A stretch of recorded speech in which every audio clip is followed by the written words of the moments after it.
Right, okay guys, let's look at the clean and the rack position. I'll show you a couple of reps at speed first.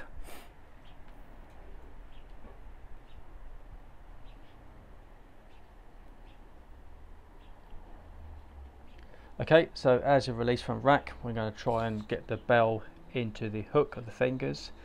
You can try and bring your thumb and hook it over the index finger. That might help with the grip, but try not to think of yourself as gripping the bell, because you're not actually gripping it. Try and get your legs straight in the backswing. That will enable you to relax your quads. I'll zoom in a little bit. So as you release it, don't throw it out too far. You want to try and keep the bell contained, keep it close to your body. As you bring the bell back up, as soon as it's in front of you, think about pulling the bell up into position. You don't want too wide an arc. So as soon as it's in front, shoulder blade back, pull the bell back, insert the hand through, get the handle right at the base of your palm. Okay, that will enable you to relax all your fingers, relax your forearm. Okay, show you again. Now you can see now the bell is over my center of gravity. It's over the balls of my feet. My elbow is in at my hip. It's actually making contact with my iliac crest. Now not everyone can do that. It depends on body fat, depends on mobility. So if you can, fantastic. If you can't, don't worry, just get your arm against your ribs. The advantage, of course, of being able to get elbow to hip is that you can move the bell away from your ribs and it doesn't impede breathing. It makes breathing a lot easier. But like I say, not everyone can do that. You just have to work with what you've been given anatomically. And obviously, of course, if you're carrying a bit of excess timber, you can lose that. That will help. And mobility, if you can improve that, but you can't change the length of your limbs. So sometimes you just can't reach elbow to hip.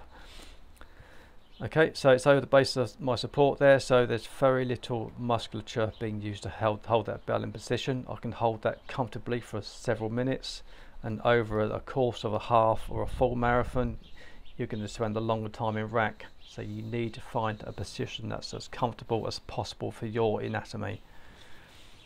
Okay, so in the backswing, try and get your legs as straight as possible. Pull the bell into position, insert the hand through, and try and get everything as relaxed as possible. Say it's into the hook grip there. Don't go massive on the backswing, just enough. Keep your lower back straight or flat. Okay, nice hip hinge position, which you should know how to do by the swings that you do.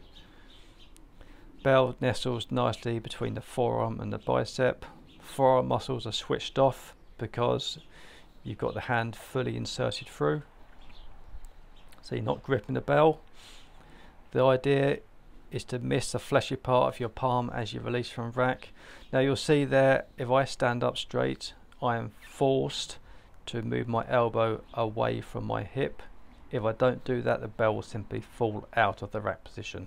Now the disadvantage of that is that I've got a lot of tension in my shoulder muscle. If I just lean back slightly, relax the elbow or the upper arm into the torso, get the bell over my center of support, I can now relax everything. I'll show you a bit of a close-up. Okay, so there it is, hand fully inserted. I'll bring the other arm up. That's just for demo, so don't be doing that with the other arm. So as you can see, the bell is sitting right at the base of my palm, releasing it into my fingers on the backswing, getting the legs as straight as possible. As soon as it's in front of me, I'm pulling it into position. The bell is now weightless, and whilst it's weightless, I can insert my hand through the handle. You can see there, it sits at about a 45-degree angle. Hands nice and relaxed. Don't project the bell out too far when you release it from the rack. Just nudge it off. Try and keep everything very compact. Okay, imagine there's a wall right in front of you and you don't want to damage it. Pull it into position, shoulder blade back, nice strong pull. insert the hand through, get the bell nestled between the forearm and bicep, and the elbow in position on the hip or the upper arm against the torso.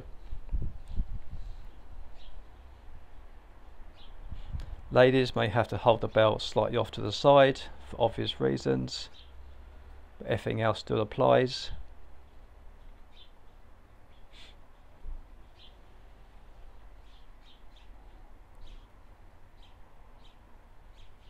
Okay, everything's nice and relaxed.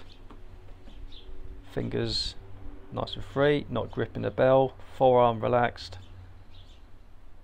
Now if you grip the bell, this is what it will look like. Okay, forearm's got a lot more tension in. That's not what you want. Bell's banging a bit on the as it lands in rack. So make sure you insert that hand through. There's plenty of time to do so, but you have to physically shove the hand through. Okay, I hope that really helps. Okay, thanks for listening. Cheers.